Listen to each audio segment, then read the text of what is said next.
You're working 40, 50, maybe 60 hours a week. The money comes in, the money goes out, and somehow you're still broke. You tell yourself it's because you don't make enough. You tell yourself once you get that raise, that promotion, that better job, everything will be different. But deep down, you know people making half what you make seem to have more saved, more invested, more security. The uncomfortable truth? It's not about how much you make, it's about what you do with it. Today, I'm going to show you the 5 financial habits that are keeping you poor. These aren't complicated. They're simple, silent, and they're draining your wealth every single day without you even realizing it. If you recognize yourself in even one of these, stick around because I'm also going to tell you exactly how to break the cycle. Let's start with the most insidious one, lifestyle inflation. This is the habit that destroys more wealth than almost anything else, and most people don't even know they're doing it. Here's how it works. You get a raise. Let's say you were making $50,000 a year and now you're making $60,000. That's $10,000 more dollars. You should be saving at least half of that, right? But what actually happens? You upgrade your apartment, you get a nicer car, you start eating out more, you buy better clothes. You justify it because you're making more money now. You deserve it. You worked hard for this raise. And just like that, your expenses rise to meet your new income. You're making 20% more, but you're not saving any more than you were before. In fact, you might be saving less because now you have higher fixed costs. That nicer apartment comes with higher rent every single month. That better car comes with a bigger payment, higher insurance, more expensive maintenance. You've locked yourself into a more expensive lifestyle, and your savings rate hasn't changed at all. This is lifestyle inflation, and it's a trap. Here's the thing. When you were making $50,000, you were surviving. You had food, shelter, transportation, everything you needed. The extra $10,000 from your raise, that's discretionary income. That's money you could save, invest, build wealth with. But instead, you immediately spent it on upgrades you didn't need. And now you're stuck. If you lose your job, if you have an emergency, if anything goes wrong, you're in trouble because your expenses are high and you have no cushion. The wealthy do the opposite. When their income increases, their lifestyle stays roughly the same, or it increases much more slowly than their income. They save and invest the difference. That's how they build wealth. Not by making more money than you, although some do, but by keeping their expenses low even as their income grows. A person making $60,000 and saving $20,000 is building more wealth than a person making $100,000 and saving $5,000. The income doesn't matter nearly as much as the gap between income and expenses. Let me give you a real example. 2 friends graduated college at the same time. Both got entry-level jobs. One was making $45,000, the other $50,000. The one making $45,000 kept living like a broke college student. Roommates, cheap apartment, old car, cooked at home, saved 20% of his income, about $9,000 a year. The one making $50,000 immediately upgraded, got his own place, leased a nice car, ate out constantly, saved maybe 5%, about $2,500 a year. Fast forward 10 years, the guy who started at $45,000 is now making $75,000, still lives modestly, saves 30%, which is $22,000 a year, and has over $200,000 invested. The guy who started at $50,000 is now making $90,000, but his lifestyle has inflated to match. He's saving maybe $8,000 a year and has less than $80,000 saved. Higher income, lower net worth. That's lifestyle inflation. The fix? When you get a raise, pretend you didn't. Keep living on your old salary for at least 6 months. Put the entire raise into savings or investments. After 6 months, if you want to upgrade something, upgrade one thing, not everything, one thing. Maybe you improve your living situation slightly. Maybe you get a better car. Maybe you take a nicer vacation, but not all of it. Most of that raise needs to stay in savings mode. This is how you escape the paycheck-to-paycheck cycle, even as your income grows. The second habit keeping you poor is buying things you think are assets, but are actually liabilities. This is a mindset problem. Most people don't understand the difference between an asset and a liability. An asset puts money in your pocket. A liability takes money out of your pocket. It's that simple. But people get confused because they've been taught that certain things are assets when they're not. The biggest example? Your car. People think a car is an asset. It's not. It's a liability. It loses value the second you drive it off the lot. It costs you money every month in payments, insurance, gas, maintenance, repairs. It takes money out of your pocket. That's a liability. But people go out and buy expensive cars they can't afford because they think they're building wealth. They're not. They're destroying it. Here's what happens. Someone making $60,000 a year buys a $40,000 car. They finance it over 6 years at 5% interest. Their payment is $628 a month. Over 6 years, they pay nearly $45,000 for a car that's now worth maybe $20,000. They lost $25,000, and that's not even counting insurance, gas, and maintenance. If they had bought a $10,000 reliable used car instead and invested the difference, that $500 a month over 6 years at 7% returns would be worth over $43,000. The difference between these two choices is nearly $70,000. That's the cost of buying a liability disguised as an asset. And it's not just cars, it's boats, jet skis, expensive watches, designer clothes, the latest tech gadgets, anything that loses value and costs money to maintain. People buy these things thinking they're treating themselves, thinking they're enjoying life, thinking they're showing success. What they're actually doing is guaranteeing they'll stay broke.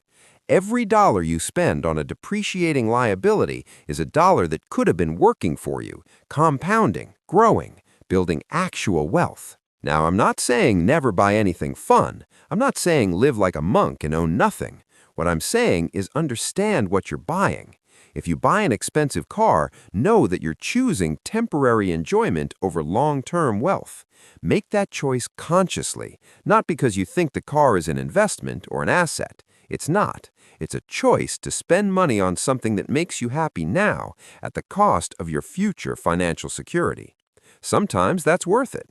But most people make this choice unconsciously, over and over with multiple things, and then wonder why they're broke.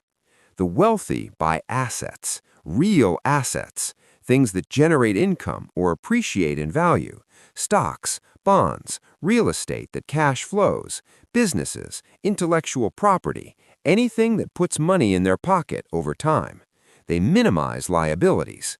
When they do buy liabilities, like a nice car or a luxury item, it's a tiny percentage of their net worth, and they pay cash. They're not financing depreciating assets. That's financial suicide. Here's another example. Two people each have $20,000. One buys a $20,000 car, the other buys a $10,000 car and invests the other $10,000 in an index fund. 10 years later, the first person's car is worth maybe $5,000 and they have nothing else. The second person's car is also worth maybe $3,000, but their investment has grown to nearly $20,000 at 7% returns. The difference, $15,000, just from one decision made 10 years ago. This compounds over a lifetime. Every financial decision you make is either moving you toward wealth or toward poverty. Buying liabilities moves you toward poverty. Buying assets moves you toward wealth. It's not complicated, but it requires discipline and a long-term mindset that most people don't have. The fix? Before you buy anything expensive, ask yourself, is this an asset or a liability? Does it put money in my pocket or take money out? If it's a liability, ask yourself if it's really worth the cost to your future. Sometimes it is. Most times, it's not. And when you do buy liabilities, buy them cheap and pay cash. Never finance depreciating assets. That's rule number 1 of building wealth. The third habit keeping you poor is not tracking your expenses. You have no idea where your money goes. You make X amount per month. You know your big expenses like rent and car payment, but the rest, it just disappears. You spend unconsciously. $5 here on coffee, $15 there on lunch, $30 on something you saw online, $50 going out with friends. None of it seems like a lot, so you don't pay attention, but it adds up to hundreds or thousands of dollars a month that you can't account for. This is dangerous because you can't fix what you don't measure. If you don't know where your money's going, you have no control over it. You're flying blind. You feel like you should have more money than you do, but you don't know why you don't, so you just accept it. You tell yourself you don't make enough, when the reality is you're bleeding money through 1,000 small cuts. Let me paint a picture. You make $4,000 a month after taxes. Your rent is $1,200, your car payment and insurance are $400, student loans are $200, phone is $80, utilities are $150. That's $2,030 in fixed expenses you're aware of.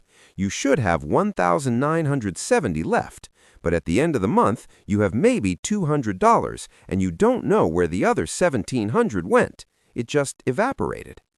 Here's where it went. Coffee every morning on the way to work, $5, times 20 workdays is $100 a month. Lunch out 4 times a week at $12 average is $192 a month. Drinks with friends twice a week at $30 each time is $240 a month. Uber rides because you don't feel like dealing with parking, $60 a month. Subscriptions you forgot about, Netflix, Spotify, gym, some app you signed up for, that's another $70. Impulse purchases on Amazon, clothes you didn't need, random stuff, that's easily $300 a month. Groceries you buy inefficiently because you don't meal plan, $400 when it could be $250. We're already at $1,412, and we haven't even counted gas, personal care, entertainment, gifts, or any other spending. Suddenly, that missing $1,700 is accounted for, and you had no idea because you weren't tracking. This is the problem. Small expenses don't feel significant in the moment, so you don't think about them, but they compound into massive amounts over time. That $5 coffee every workday is $1,300 a year. Over 10 years, that's $13,000. And if you had invested it at 7% returns, it would be worth over $18,000. One habit, one small thing you don't think about, $18,000 impact. And it's not just coffee. It's all the little things, the subscriptions, the impulse purchases, the convenience spending, the eating out, the small upgrades, the things that seem harmless individually but are collectively destroying your ability to build wealth. You're working hard, making decent money, and it's all disappearing into these tiny leaks that you're not even aware of. The wealthy track every dollar, not because they're cheap, but because they understand that awareness creates control. When you track your spending, you become conscious of it. You see patterns, you see waste, you see opportunities to optimize. You realize you're spending $300 a month on food delivery when you could be spending $100 and cooking at home. You realize you have 6 subscriptions you don't use. You realize you're spending $200 a month on clothes you don't need. And once you see it, you can change it. Here's a real story. A woman was making $70,000 a year and felt broke all the time. She had no idea why. She started tracking every single expense for 1 month, just 1 month. She was shocked. She was spending $450 a month eating out, $200 on coffee and drinks, $180 on subscriptions, $300 on impulse shopping, over $1,000 a month on things she didn't need and didn't even remember buying. She made changes, cut the eating out in half, made coffee at home, canceled unused subscriptions, imposed a 48-hour rule on any non-essential purchase. Within 3 months, she was saving an extra $800 a month. That's $9,600 a year. In 10 years, invested properly, that's over $130,000, all from simply becoming aware of where her money was going. The fix? Track every expense for 1 month. Use an app, a spreadsheet, or just write it down. Every single dollar. At the end of the month, categorize everything. You'll be shocked at what you find. Then make conscious decisions about what to keep and what to cut. You don't have to eliminate everything fun. You just need to be intentional about it. Decide how much you want to spend on eating out, on coffee, on entertainment, on shopping. Set limits. Stick to them. Awareness is the first step. Control is the second. Wealth is the result. The fourth habit keeping you poor is prioritizing consumption over investment. This is about delayed gratification, or the lack of it. Poor people spend money to consume things now. Wealthy people invest money to consume more later. It's a mindset difference, and it makes all the difference in the world. Every dollar you have, you face a choice. Spend it now on something that gives you immediate pleasure, or invest it for future returns. Most people choose immediate pleasure. They want the nice dinner, the new shoes, the weekend trip, the latest gadget. They want it now. They don't want to wait. They don't want to sacrifice. They tell themselves they work hard and they deserve to enjoy their money. And they're right. They do deserve to enjoy their money. But they're thinking about it wrong. Consumption now costs you consumption later. When you spend $100 on a nice dinner, you're not just spending $100. You're spending the future value of that $100. If you had invested it at 7% annual returns, in 10 years it would be worth $197. In 20 years, $387. In 30 years, $761. That $100 dinner cost you the ability to have a $761 dinner in 30 years, or 7 dinners at the same price. You traded 7 future dinners for 1 dinner now. Was it worth it? Maybe, maybe not. But most people don't even think about it in these terms. The wealthy do. They think in terms of opportunity cost. Every dollar spent is a dollar not invested. Every dollar not invested is years of compounding returns lost forever. They're not cheap, they're strategic. They consume, but they consume after they've invested. Investment comes first, consumption comes second. And when they do consume, they do it consciously, knowing exactly what they're trading. Here's what this looks like in practice. 2 people make the same salary, $60,000 a year. Person A spends $55,000, saves $5,000. Person B spends $45,000, invests $15,000.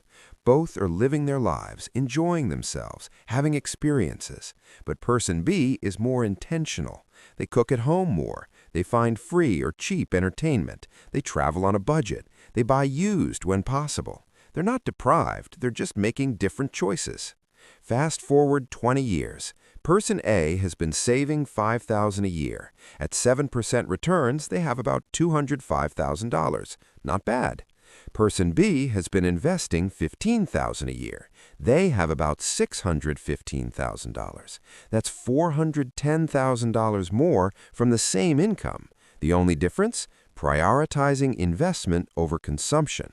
Person B consumed less now to have the option to consume way more later, or to retire early, or to never worry about money again. Person A is still working, still stressed about money, still living paycheck to paycheck on a higher income than they started with because lifestyle inflation ate all their raises. This is the compounding effect of prioritizing consumption over investment.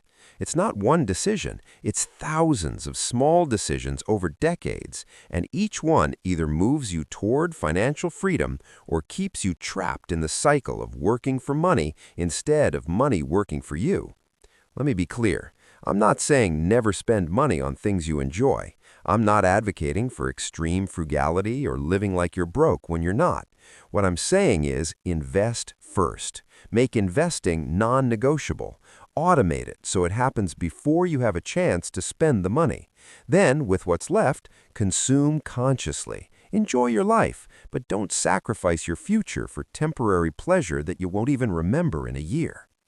Here's another example. A guy making $80,000 a year loves cars. He wants a $50,000 car. He can afford the payment, technically, but instead of buying it, he makes a deal with himself. He'll invest the payment amount, $700 a month, for 5 years.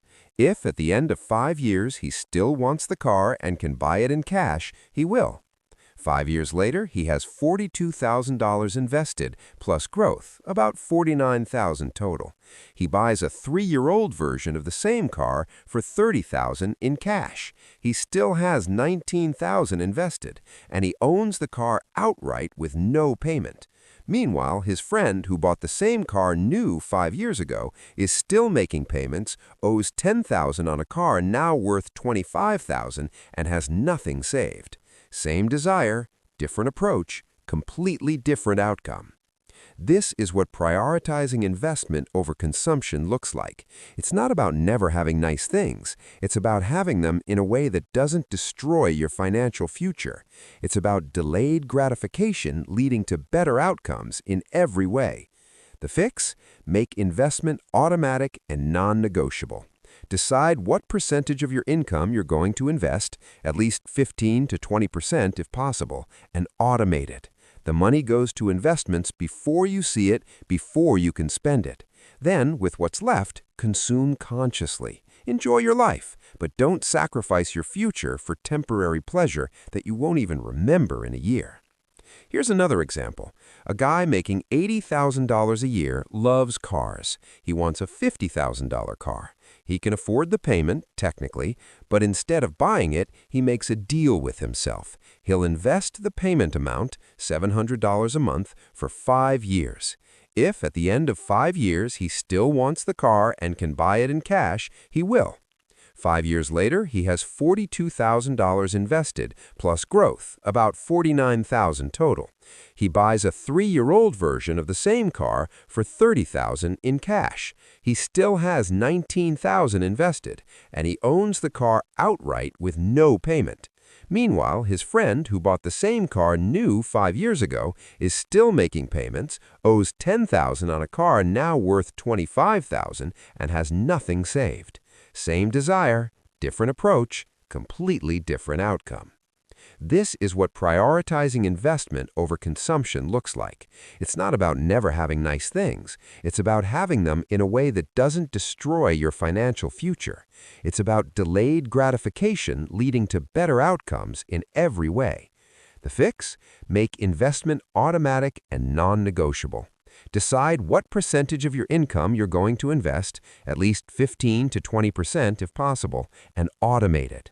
The money goes to investments before you see it, before you can spend it.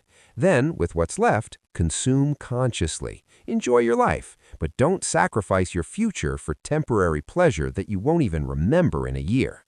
The fifth habit keeping you poor is surrounding yourself with broke people. This one is uncomfortable, but it's true. You become the average of the 5 people you spend the most time with. If those 5 people are broke, you'll be broke. If they're wealthy, you'll be wealthy. It's not about income. It's about mindset, habits, and standards. Broke people have broke habits. They spend money they don't have on things they don't need to impress people they don't like. They buy new cars on credit. They eat out constantly. They don't save. They don't invest. They don't read about personal finance. They think the lottery is an investment strategy. They complain about being broke, but don't change any behaviors. And if you hang around them, you'll adopt these same habits without even realizing it. This happens through social pressure and normalization. If all your friends eat out 3 times a week, you'll feel pressure to join them. If all your friends lease new cars, you'll feel like you should too. If all your friends are living paycheck to paycheck and not saving, you'll think that's normal. You'll think everyone's doing it, so it must be okay. You won't even question it, and you'll stay broke like them. But it goes deeper than just spending habits. Broke people have a broke mindset. They see money as something to spend. Wealthy people see money as something to invest. Broke people think in terms of what they can afford monthly. Wealthy people think in terms of total cost and opportunity cost. Broke people avoid risk at all costs, even smart, calculated risk. Wealthy people take intelligent risks because they understand that not taking risk is the biggest risk. Broke people make excuses. Wealthy people find solutions. Broke people blame external circumstances. Wealthy people take responsibility. When you're surrounded by people with a broke mindset, that mindset becomes your normal. You stop seeing opportunities because no one around you is talking about opportunities. You stop thinking about investing because no one around you invests. You stop believing you can build wealth because no one around you has built wealth. Your environment shapes your thinking, and your thinking shapes your actions, and your actions shape your results. Here's a real example. A guy grew up in a family where no one went to college, no one invested, everyone lived paycheck to paycheck, and money was always tight. That was his normal. He got a job right out of high school, made decent money, and did exactly what everyone around him did. Spent it all. Bought a truck on credit. Lived in a nice apartment he couldn't really afford. Ate out all the time with his buddies. Saved nothing. By 25, he was broke, in debt, and stressed. Then he changed jobs and met a coworker who was his age but had a completely different approach to money. This guy maxed out his 401k, had a side business, invested in index funds, drove a paid-off 10-year-old car, lived with roommates, and was on track to retire by 40. They became friends. The broke guy started asking questions, started learning, started reading books on personal finance, started hanging out less with the friends who were pulling him down financially, and more with people who had their stuff together. Within 2 years, he had paid off his debt, built an emergency fund, and started investing. His income didn't change much. His peer group did. That made all the difference. This is the power of your environment. If you want to be wealthy, you need to surround yourself with wealthy people, or at least people with wealthy mindsets. You need to be around people who save, invest, read, learn, take calculated risks, start businesses, think long-term. Their habits will rub off on you. Their standards will become your standards. Their success will show you what's possible. Now, I'm not saying dump all your friends. I'm saying be intentional about who you spend time with and who influences you. If your current friend group is holding you back financially, spend less time with them. Seek out new communities. Join investment groups. Attend financial workshops. Listen to podcasts about wealth building. Read books. Engage with content creators who teach financial literacy. Surround yourself, even virtually, with people who are where you want to be. Because here's the thing, you can know everything about personal finance. You can understand compound interest, tax-advantaged accounts, asset allocation, all of it. But if your social circle normalizes broke behavior, you'll struggle to implement what you know. Social pressure is real. You don't want to be the weird one who doesn't go out, doesn't have a nice car, doesn't keep up with everyone else, so you'll conform and you'll stay broke. But when your social circle normalizes wealth-building behavior, it becomes easy. Everyone's talking about their investment portfolios. Everyone's sharing book recommendations. Everyone's bragging about their savings rate instead of their new purchases. You want to keep up, so you save more, invest more, learn more. Peer pressure works both ways. Use it to your advantage. The fix? Audit your social circle. Who are the 5 people you spend the most time with? Are they helping you or hurting you financially? Are they where you want to be or where you don't want to stay? Be honest. Then make changes. Reduce time with people who have broke habits and mindsets. Increase time with people who have wealthy habits and mindsets. It's not about being snobby or elitist. It's about protecting your financial future. You can't afford to let other people's bad habits become your bad habits. These are the 5 habits keeping you poor. Lifestyle inflation. Buying liabilities disguised as assets. Not tracking expenses. Prioritizing consumption over investment. Surrounding yourself with broke people. Any one of these will keep you struggling financially. All 5 together, you don't stand a chance. But here's the good news. They're all fixable. They're all within your control. You can stop inflating your lifestyle. You can stop buying things that drain your wealth. You can start tracking every dollar. You can prioritize investment over consumption. You can change your social circle. None of this requires making more money. None of this requires special knowledge or skills. It just requires awareness and commitment. Start today. Pick one habit from this list and commit to changing it over the next 30 days. Just one.